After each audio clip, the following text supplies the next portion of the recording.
Баягы Ош базар. Москвадагы узун кезек добуш бергени келген мигранттар. Кремлдин басымы күчөгөн маалга туш келген бул жараян кандай өттү? Талапкердин келгенин көргөнүм жок, укканым да жок да. Рейд болуп атат, же болбосо бизди кармап атат деген эч кандай сигнал келип түшкөн жок. АКШ жана Европадагы мигранттар, жүздөгөн мигрант добуш бере албай калды. Көпчүлүктө ошондой ой пайда болду. Биз эми барганда эч нерсени өзгөртө албайбыз деген. Парламентте мигрантка орун жок. Чет өлкөдөгү кыргызстандыктардын укугун ким коргойт? Биздин маселелерди чече алышына чындыгында көзүм жетпейт. Мигранттын үнүн уккандай, ар бир мигранттын оюн уккандай бир жолдор болуш керек. Өлкөнүн экономикалык түркүгө болуп калган мигранттардын добушу кимге керек? Жумушу адал, эти барам дегендей мигранттарды көп эле унутуп калышат. Парламенттен орундук алып бергенге биз жетилдик деп эсептейбиз жана даярбыз дагы.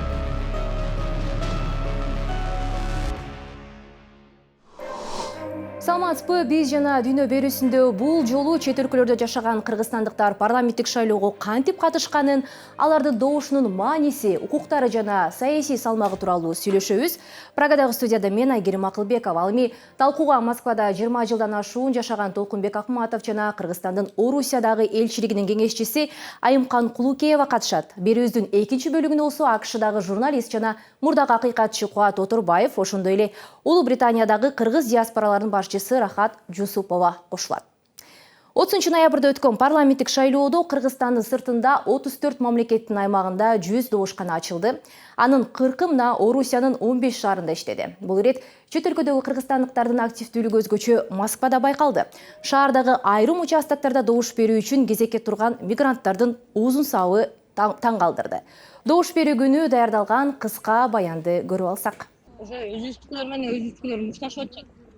Очередь талашап, анан мындай условия жок да. Ошончо 1000 деген адам барды. Ошолорго бир эле эшик иштеп атат. Это вообще не уважение да. Кош жумушта иштегенибиз үчүн бизди жумуштан алып барышты. Эртең менен саат 8де ошол жерде болгонбуз. Эми ошол жакта боюнда барлар жүрөт. Чоң апалар жүрөт. Дем ала албайсың, кача эшикте турасың, но дем ала албайсың. Адамдар бири-бирине чапталып калган. Дүйнөнүн 30тан ашык өлкөсүндө уюштурулган 100 добушкананын 40-ы дал ушул Орусияда. Жалпы 15 шаарда шайлоо бекеттерине барып добуш беришет.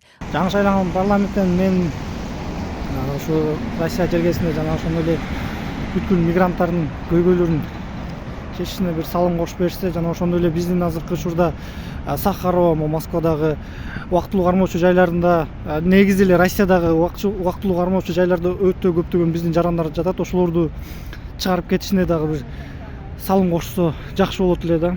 Мен күтөт эле бизге кызмат берген жаш адам болсо эле. Мына бизге мына талап жерде жүргөн, Россияда жүргөн бизге ошондорго анда жакшы мына документ боюнча кандай кысым болуп атат, мына ошо кысымдарга карап атканда биздин жергиликтүү ошо болуп аткан депутаттар ошолорго карап берсе, жакшы шарттарды түзүп берсе. Ушул тапта Орусияда 400 миңге жакын кыргыз жараны жүрөт. Соңку 2 жылда 200 миңге жакын мигрант Орусиядан чыгып кеткен.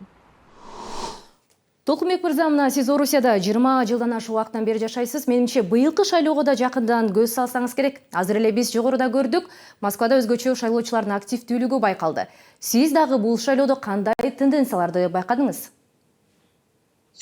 Буга чейин мен тиги Бакиевде шайлоодон бери катышып келатам да. Өзүм байкоочу да болдум, баарыны көрдүм өзүм. Бүгүнкү кечээки өткөн шайлоо өзгөчө болду. Эмне дегенде, мурда мигранттар келип, коттоого туруп, биометрика тапшырып, анан кийин отдельно башкадан келип шайлоого катышат эле да. Мында шыр бар эле паспортуну же болбосо баягы түндүк тиркемени көрсөтсө шайласа болот экен. Мен өзүм дагы милдетимди аткарып катыштым ошо шайлоого. Өз көзүм менен көрдүм. Көрсө мамлекеттик бийлик эгер каалаган болсо ушундай жакшы шайлоо өткөзсө болор экенин көрсөтүштү да. Кечеги шайлоо өтө жакшы болду менимче. Бир 3 минутта да кирип туруп адамдар чыгып кетип, жакшына менин көңүлүмө толду десем болот. Борбордук шайлоо комиссиясынын сайтында азырынча ушул өлкөлөрдүн катыштыгы же болбосо кайсыл өлкөдөн канча кыргызстандык добуш берген туурасында маалымат жарыялана элек. Ошентсе дагы биз берүү башталганга чейин бир аз карап чыкканыбызда Орусиядагы же тагыраагы Москвадагы добушканалар активдүү болгону сандар дагы көргөзүп турат. Мындан улам Айымкан айым, Дегенде сизге ушул боюнча суроо берсем, жалпысынан Орусияда канча кыргызстандык шайлоого катышты, анан ушул кезек күткөн маселеси бул уюштуруу иштеринен бир мүчүлүштөр жаралгандан көрсөтпөйбү же эмнеден улам ушундай бир байкалды, ушундай көрүнүш? Саламатсыздарбы? Саламатсызбы Айгерим, саламатсыздарбы радио угармандар.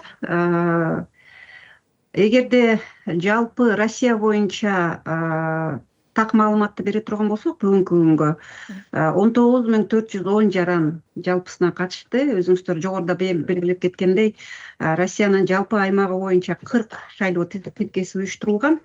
Бүгүнкү күнгө карата ушу так маалымат 19.410 жаран добуш берип шайлоого катышты. Эгерде салыштыра турган болсок, 21-жылы өткөн шайлоодо 7000дей жараныбыз катышкан, анда 21 шайлоо тилкеси уюштурулган. Ошол сан менен бүгүнкү санды салыштырсак, бүгүнкү күндө биз 200%дан ашык ошо шайлоого катышкандардын саны 200%дан ашып кетти да. Бирок мен айтат элем, эмне үчүн мисалы жанагы 200%дан ашык болду 2021-жылга караганда, бул жолу бул баягы биз айтып келебиз го, көптөн бери эгемендик алгандан бери биринчи жолку бул чоң сан Россиянын аймагында добуш берген жарандарыбыздын саны. Анан буга бир нече фактор таасир берди деп ойлойм. Биринчи фактор бул жана жогоруда белгиленгендей жаңы шайлоо системасын, жаңы шайлоо мыйзамындагы жанагы консулдук каттоо деген талаптын алынышы. Биринчиден ушул фактор мыйзамдын өтө жөнөкөйлөтүлүшү, жарандарга мындай кене мүмкүнчүлүктүүлүшү. Экинчи фактор бул Россия боюнча эң ушул биринчи жолу ушунчалык көп сандагы шайлоо тилкелердин ачылышы. Мурда мисалы ашып кетсе 10-15-20 жетчи, бул жолу ошол элчилик, консулдуктар жок шаарларга чейин биздин жарандарыбыз көбүрөөк жашаган, эмгектенген шаарларга 40-ты аштык. Ошон үчүн менин оюмча жарандарга көп мүмкүнчүлүк, шарттар түзүлгөн үчүн, ошол шайлоого катышууга мүмкүнчүлүк түзүлгөн үчүн барып ошол шайлоого катышып беришти. Бул жолку шайлоодо ушул парламентке 400дөн ашуун адам ат салышты. Мындан улам Орусияда балким сиздер сыяктуу активист диаспоралын жардамы менен деги эле кыргызстандыктарга талапкерлер маалымат бере алдыбы? Алардын программасы менен Орусиядагы мигранттар тааныштыбы? Алардын программасы менен негизи чын айтканда таанышканыбыз деле жок. Анан группа эми бар да, айылдык группалар бар, райондук группалар бар. Ошол райондук группаларга келип атты. Кээ бир ошол баягы ошо талапкерлерге жакын адамдар таштап атты. Бирок бул көбүнчө ошол сүрөтү менен эле, анан кийин биз сүйлөп аткан видеолор келди. Так программа деген дээрлик мен көргөнүм жок эч кимисинен.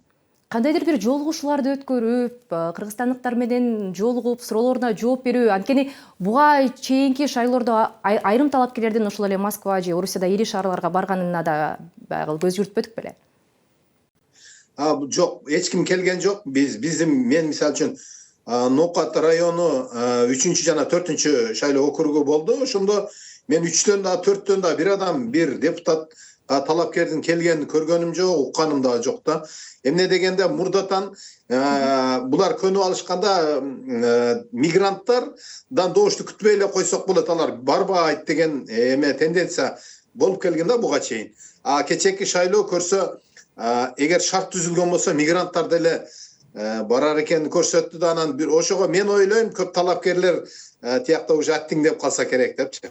Ушул жерден биздин Борбордук шайлоо комиссиясынын өкүлүнүн айткан пикирин угуп алсак, ал дагы Азаттыктын чет өлкөдөгү кыргызстандыктардын бул жолку шайлоо жараянына катышкандыгы туурасында суроосуна жооп берген эле. 26.000ден ашыгыраак биздин мекендештер шайлоодо катышты чет өлкөдө.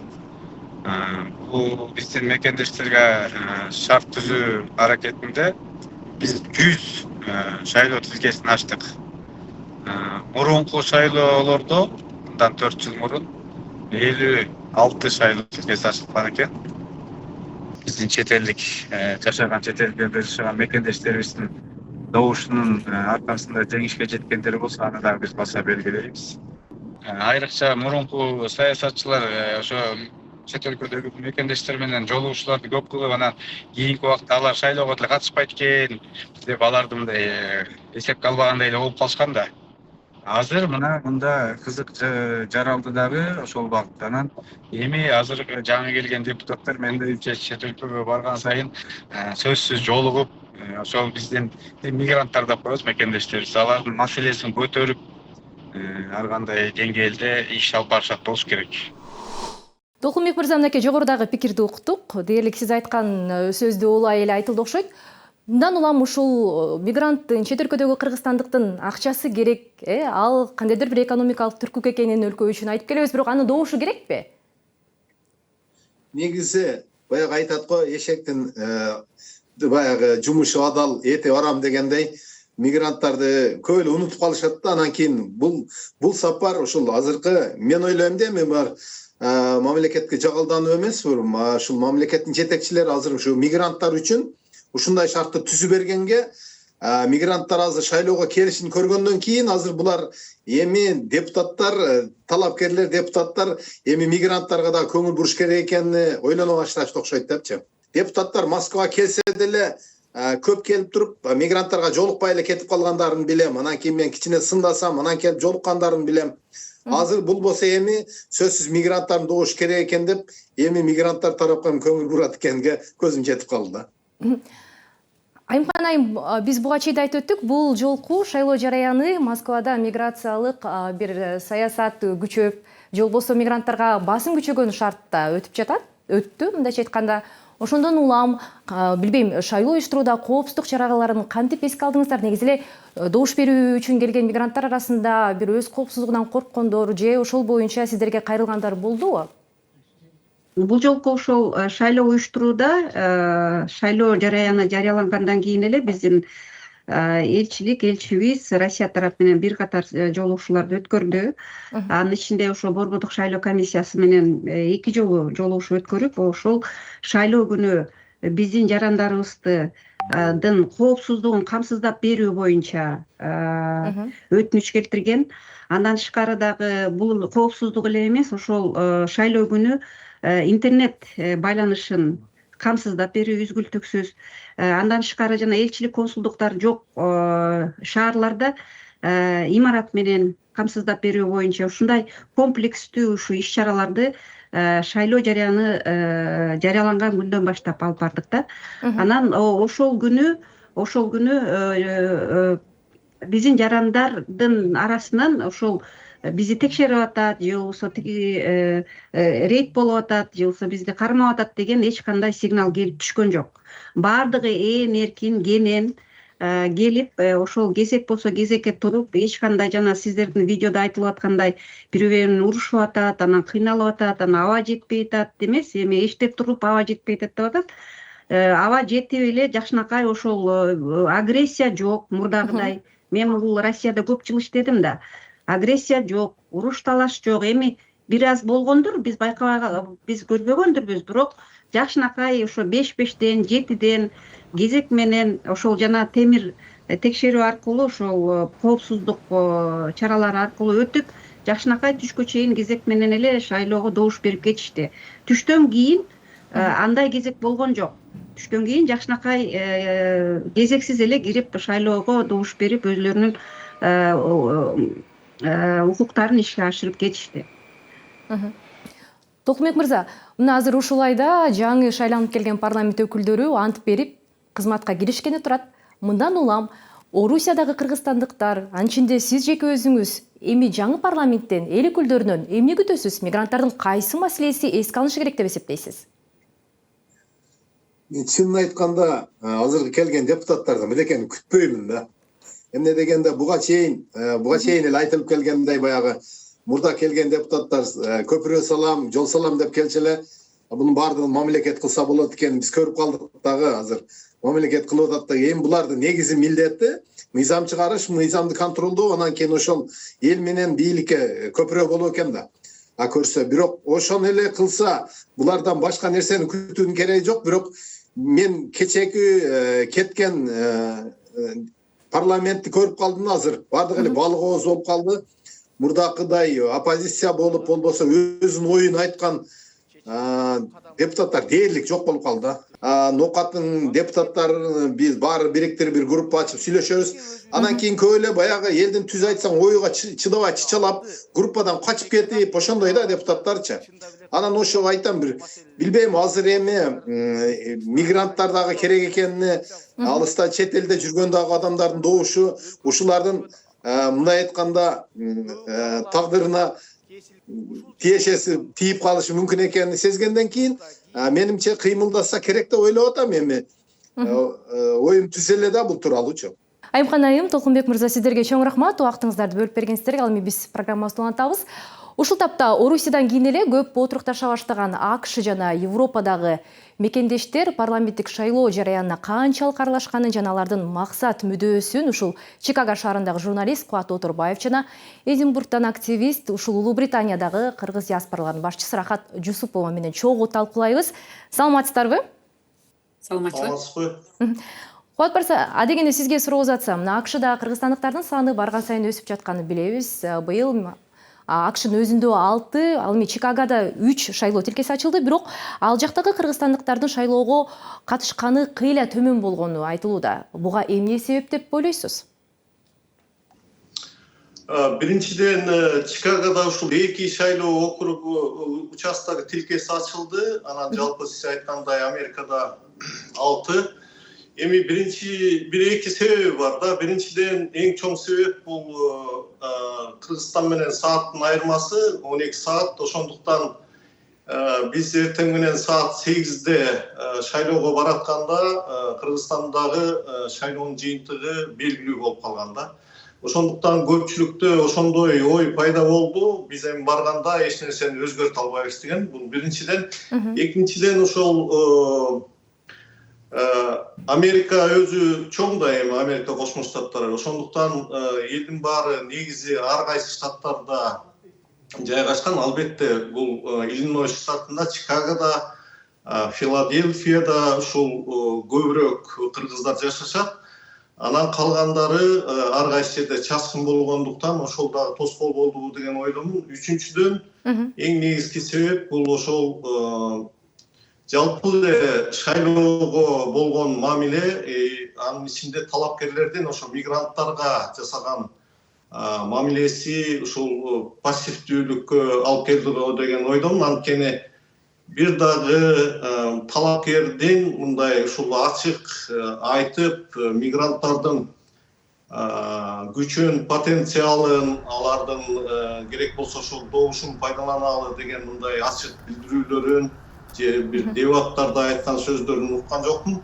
Чындыгында ошол шайлоо бүтүп мен ошо бир видео чыгаргандан кийин гана мага бир 7-8 талапкер чыгышты. Алар дагы ошол экинчи орунга добуштары жетпей жаткан талапкерлер болду. Алардын айрымдарына 10 добуш, айрымдарына 30 добуш, айрымдарына 150 добуш жетпей аткан экен. Ошолор чыгышып кандай кылсак деген кеңештерин айтышты. Эми мен бул жерде айтып коюш керек, чындыгында баарын мобилизация кылып бир округга алып барыш өтө кыйын. Ал үчүн алдын ала ошол талапкерлер иштеш керек болчу деген ойдомун. Анан дагы маалымат дагы азыраак жетип калгандай. Ошол албетте эми элчилик, консулдук өздөрүнүн жана социалдык баракчалары аркылуу видеолорду таратышыптыр. 17 октябрда, 21 октябрда, 30 октябрда коюшуптур. Анан жалпы бир маалымат жагынан бул же борбордук шайлоо комиссиясы тарабынанбы, же бир элчилик тарабынанбы, Тышкы иштер министрлиги тарабынанбы бир мындай кеңири талкуулар же кеңири бир шайлоонун мааниси жөнүндө бир маалыматтар болгон жокко деген ойдомун да.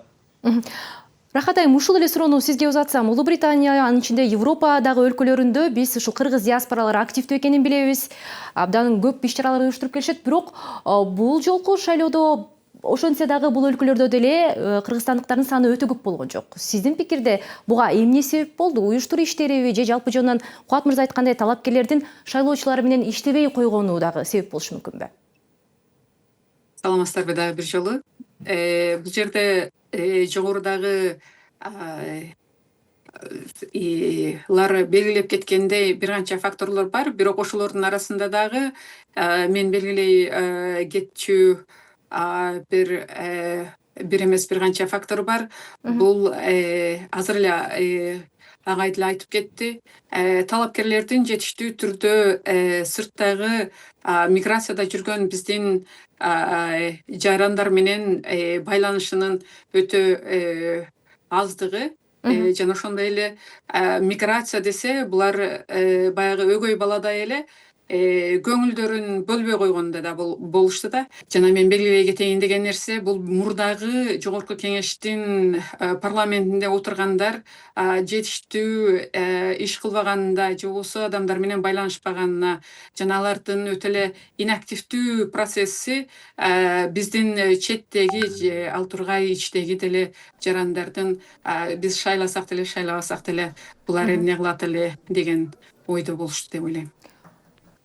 Куат мырза, АКШдагы кыргызстандыктар бул шайлоого барып жатканда кандай критерийлер менен анда тандоо жасады деп эсептейсиз? Эгерде талапкерлер туурасында жана алардын программасы туурасында маалыматтар жетишсиз болгон болсо?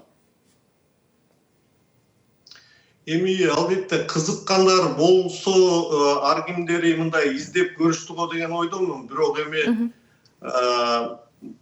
Америка Кошмо Штаттарын алсак, консулдуктун жигиттери менен сүйлөшүп калдым. Ал жердеги кызматкерлердин айтымында ушу 40 миңден өйдө кыргыз жарандары бар экен да. Эми ошолордун ичинен жок дегенде жарымы шайлоо укугуна ээ болсо, ошо 20 миң талапкер, 20 миң добуш берүүчү киши бар. Ошол жарандарды мисалы округтарга бөлө келгенде жок дегенде 1,5 миңден киши тийип атат да.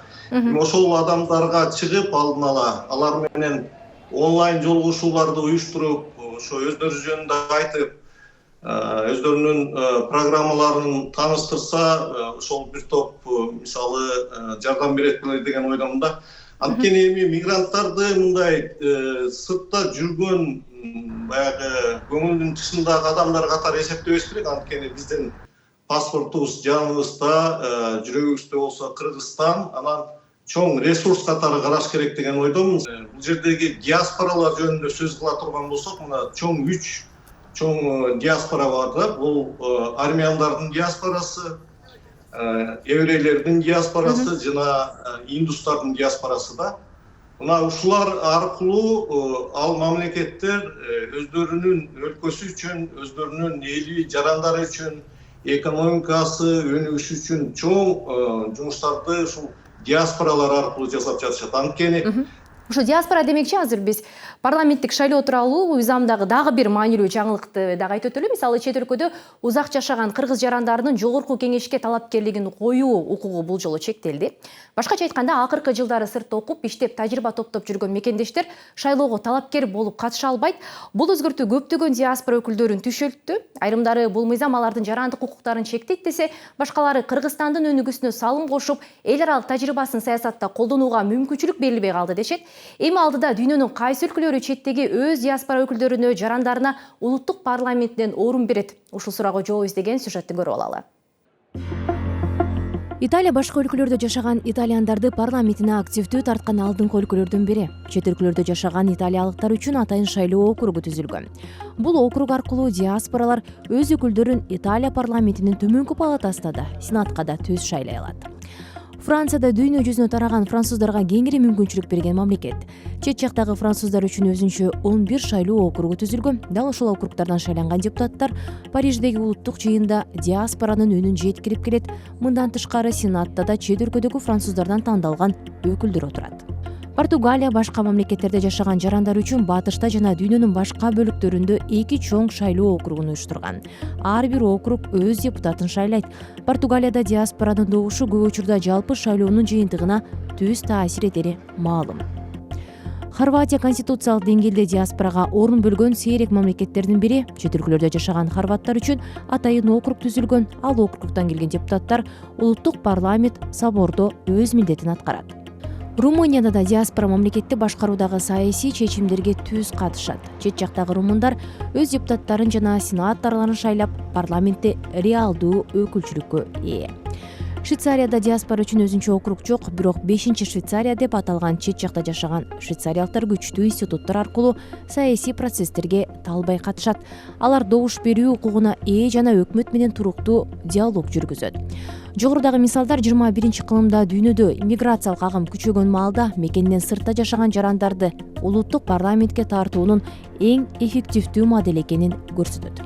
Европадан тышкары айрым араб жана Африка өлкөлөрүндө да ушундай моделдер бар. Маселен, Тунисте 2011-жылдагы ыңкылаптан кийин диаспора саясий процессте маанилүү күчкө айланган. Чет жактагы тунистиктер парламентке өз депутаттарын шайлоо укугун алган. Бул өлкө Европада жана Түндүк Америкада жашаган жарандар үчүн атайын мандаттарды бөлүп берген. Алардын өкүлдөрү улуттук ассамблеяга шайланат.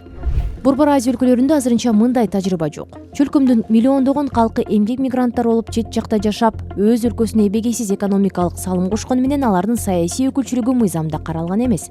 Кыргызстанда расмий эмес эсеп боюнча 800 миңден 1 миллиондой жаран чет өлкөлөрдө жашайт. Бирок алар парламентке кире албайт. Анткени 5 жыл Кыргызстанда туруктуу жашоо керек деген норма бар. Казакстандын чет жактагы миңдеген жараны да казак парламентине өз өкүлдөрүн шайлай албайт. Өзбекстандын 2 миллиондон ашуун жараны чет жакта эмгектенет, бирок диаспоранын саясий укуктарын кеңейтүү боюнча механизмдер каралган эмес. Тажикстанда чет өлкөдө иштегендердин саны 1 миллиондон ашат. Душанбе негизинен мигранттарды экономикалык багытта гана карап, алардын саясатка аралашуу жолдору жок.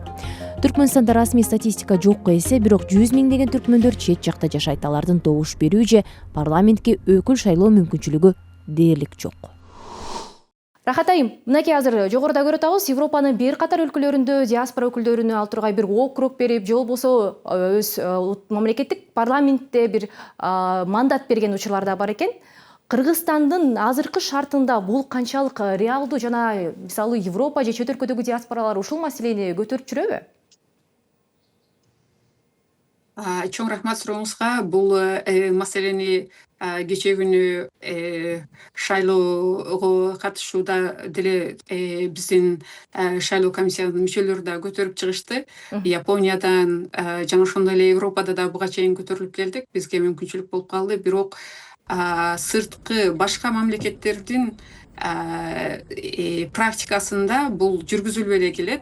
Шайлоо округдарын көпкө жашаган биздин жарандарыбыздын шайлоо округдарынан түзүп, мисалы үчүн Италия, Португалия, Литвада бир гана конгресске бир гана орун берген, а башка жерлерде 5-тен 14-кө чейин орундукту беришет. Ошол сыртта жүргөн биздин жарандарыбыз өздөрүнүн жарандарынын дагы үнүн угуш үчүн. Ал абдан изилденип келген. Биз деле мисалы үчүн Молдовада деле биз эң эле жакын көпчүлүк практиканы Молдова менен деле кээде алып иштешип калабыз, өзүбүзгө эле жакын. Молдовада дагы ошондой практика бар. Алар өздөрүнүн сырттагы жарандарынан парламентте орун берген. Анын бирден бир жакшы тарабы эмне? Бул бизде шайланган депутаттардын, парламент депутаттардын баардыгынын эле сырттагы жүргөндөр боюнча бизде билимдери же болбосо маалыматтары азыраак, же болбосо сырттан болуп калат. Демек сиздин сунушуңуз кандай? Биздин сунушубуз бизге дагы сырттагы жүргөндөргө бизге дагы парламенттен орундук алып бергенге биз жетилдик деп эсептейбиз жана даярбыз дагы. Куат мырза, мигранттар салган акча канчалык маанилүү экенин жанагы көлөмү утур айтып келебиз. Парламент эле эмес, кыргыз бийлиги дагы муну такай мисал келтирет. Ошондон улам дагы сырттагы кыргызстандыктар мамлекеттик башкарууга канчалык аралаша алат? Дегеле алар саясий күч боло алабы? Эми азыр айтылып өттү, чындыгында эми түздөн түз өзүнчө округ түзүп сырттагылар үчүн, мисалы ошол Россия үчүн, же болбосо Америка үчүн өзүнчө бир округдарды түзүп парламентке өздөрүнүн өкүлдөрүн алып иштетип алса болот мамлекет. Бул бир жолу. Экинчи жолу мисалы дүйнөлүк практикада ошол эле Индияда же Арменияда же башка мамлекеттерде ошол четте жүргөн жарандарынын акыл күчүн, тажрыйбаларын, ишке болгон мамилесин, ошол аларды ошол өз өлкөсүнө чакырып, бардык шарттарын түзүп берип туруп, убактылуу иштетип аларды башкаларга алардын тажрыйбасын алган учурлар бар. Ошондуктан бул бир жагы. Экинчи жагынан атайын бир мамлекеттик органдар болобу же бир кандайдыр бир кеңеш берүүчү орган түзүлүш керек деген ойдомун. Экинчиси бул, үчүнчүсү болсо ошо четтеги жарандар менен иштей турган атайын бир стратегия кабыл алыныш керек деген ойдомун. Ошонун аркасында мисалы азыр дүйнөдө өтө маанилүү болуп аткан мына IT технология, ошондой эле өндүрүш, ошол эле реалдуу экономиканы көтөрүү боюнча өзүнчө бир чоң тажрыйбаларды ошол чет мамлекетте жүргөн адамдардан алса болот.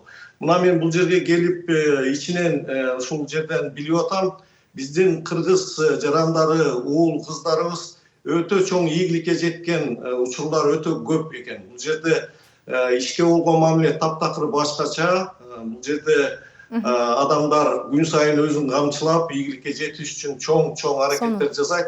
Ошондой жерлерден мына өздөрү алдыга сурулуп чыккан уул кыздарыбыз өтө көп.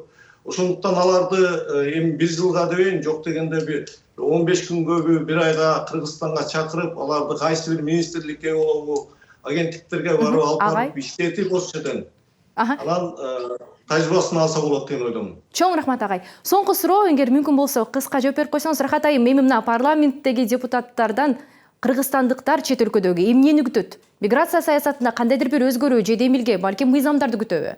Мүмкүн болушунча биздин жаңы шайлангандар сырттан бизге реметансты жиберген негизинен мигранттар жана Кыргызстандын негизги бул бөлүгү бул адам ресурсу болгондо дагы биздин акылдуу адамдарыбыз бар. Ошол ресурстарды абдан жакшы колдонуп жана ошондой эле аларды Кыргызстандын дагы жаркын келечеги үчүн азыр эле агай айтып кетти, IT тармагында, медицина тармагында жана ошондой эле өнүккөн тармактарда биздин илимдүү, билимдүү балдарыбыз азыр өнүгүп келе жатат. Ошолор менен бирге иштеп, жанагы жогорку биздин агай айткандай биздин күчүбүздү Кыргызстанга биз колдонгубуз келет. Жана ошолорду менен бизге тыгыз иштешсе деп тилек кылат элек. Жаңы депутаттардан же болбосо шайланган эл өкүлдөрүнөн чет өлкөдөгү кыргызстандыктар эмне күтөт деген маселени биз бир катар өлкөлөрдө жашаган мекендештерге да бергенбиз. Азыр алардын жоопторун угуп алалы. Чет жакта жүргөн мекендештерибизге мамлекеттик ипотекадан үй алуу процессин кичине жеңилдетип, документ алуу, консулдукка жазылуу, керектүү маалымдамаларды онлайн алуу мүмкүнчүлүгүн жеңилдетип же түзүп берсе, биздин көптөгөн мекендештердин жумушун жеңилдетип, биздин ишибиз алдыга жылышына өбөлгө түзөт эле деген ойдомун. Америкада дагы, Россиядагы чоң миграциялык рейдтер жүрүп атат. Көпчүлүк мигранттар мыйзамсыз ар кандай себептер менен камакта, атайын кармалуучу жайларда, ошолордун укугун коргош керек. Америкада болсо башка жактарда мындай ишкерлик кылган көптөгөн мигранттарыбыз бар. Алар дагы Кыргызстандагы ар кандай инвестициялык мүмкүнчүлүктөргө аралаштырганга мындай шарт түзүп беришибиз керек. Депутаттар ушул эл аралык деңгээлге чыгып же чет жерге чыгып биздин маселелерди чече алышына чындыгында көзүм жетпейт. Анткени бул өкмөттүк деңгээлде жана мамлекет башчыларынын деңгээлинде чечиле турган маселе. Ушул чет жердеги мекендештердин кандайдыр бир маселелерин чечүүгө ар дайым дилгир болуулары керек деген ойдомун. Германиядагы маселелердин бири бул Кыргызстан, Германия, Кыргызстан түз аба каттамдын жоктугу. Кийинки маселе бул 2024 жылдан баштап Германия тарабынан кош жарандуулук уруксат берилген. Бирок Кыргызстандын мыйзамында кош жарандуулук жок. Ошолорго көңүл бурулат деп ишенем. Азыркы учурда потенциалдуу жаштардын баардыгы чет жака чыгып кетип атат. Мен сунуш кылат элем ушул жаштардын потенциалын жакшылап колдонуп калса. Анткени жаш муун, жаңы идея жаңы амбициялар көп, ошолорду колдонуп калыш керек деп ойлойм. Мекендештер Кыргызстандагы жеке фирмалар аркылуу жеке компаниялар менен контракт түзүп, Европага, Германияга келүүгө аракет кылышат. Бирок бул жакка келгенден кийин өздөрү каалаган жумуш, өздөрү каалаган маяны менен камсыз болбой, көчөдө сарсаны болгондор дагы аз эмес.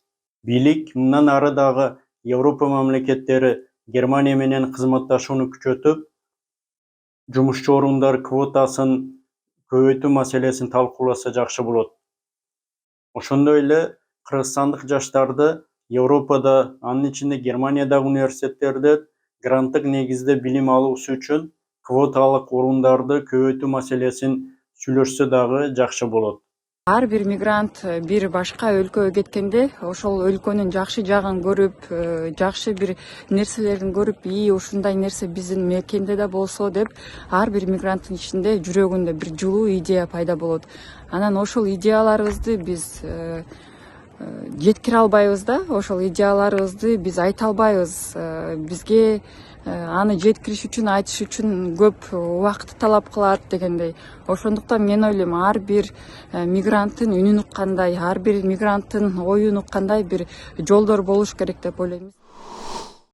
Сиздерге рахмат. Ушуну менен программаны жыйынтыктайбыз. Бул жолу талкууга Москвада 20 жылдан ашуун убакыттан бери жашап жаткан Толкунбек Акматов жана Кыргызстандын Орусиядагы элчилигинин кеңешчиси Айымкан Кулукеева, АКШдагы журналист жана мурдагы акыйкатчы Кубат Оторбаев, ошондой эле Улуу Британиядагы кыргыз диаспораларынын башчысы Рахат Жусупова катышты. Берүүнү Прага студиясында мен Айгерим Акылбекова алып бардым. Аман болуңуздар.